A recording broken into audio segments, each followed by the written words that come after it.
औपचारिक देशकृत शिव पुराण बा शैव पुराण लेखक क्षेत्रमोहन। आज विषय समस्त देवंकर कैलासपुर को गमन करवा।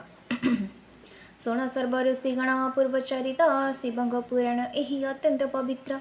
स्वर्गपुरे नरपति होइण त्रिपुर दिने मने विचारिला होई हर्षर भर। मोह सम भाग्यमान ब्रह्मांड के नाही बाहुबले इंद्र को जे देली मुहटाई। सर्वदेवगण हेले मोर अख्तियार तीन पुरा मध्य मोहि हेले अधीश्वर। जेते रमणीय स्थान अच्छी त्रिजगते सब भोग करी मुझे पुलकित जिते।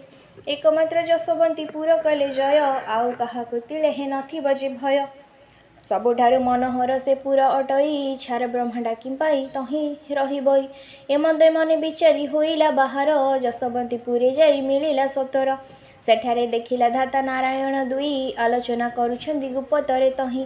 एहा देखि गरजिण उठिला दैत्य खड़ग उंचाई धाइला होइण क्रोधित। देखि सर्वदेवगण धाता सहित रे पलायन गले भय न रहे सेठारे।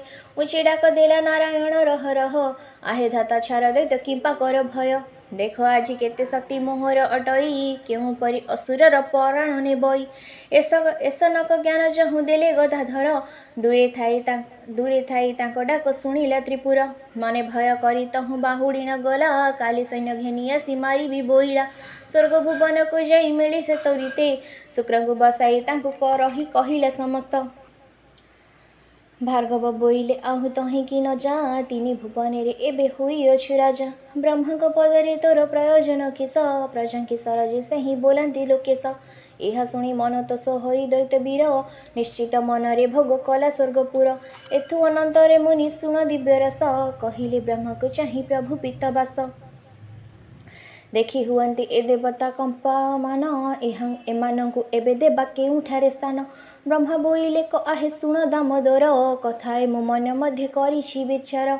एठारु सकल चली हिमवंती जीवा शंकर को तोष करी एकथा कहिबा। वीरसन हुइण केहि हरसरे चल निश्चय निश्चय करिबे आम्भ मानंक मंगल। ए वचन शुणी हुष्ट होइले गोविंद मुख विकासरे जिन्हे पूर्णिमार चांद। इंद्र आदि देवंकर हेला सनमत विष्णु को चलाई आगे कले हेमवंत। देखिले विचित्र पर्वत से दिव्य कर्ण अष्टधातुरे जड़ित सबु शिलामान।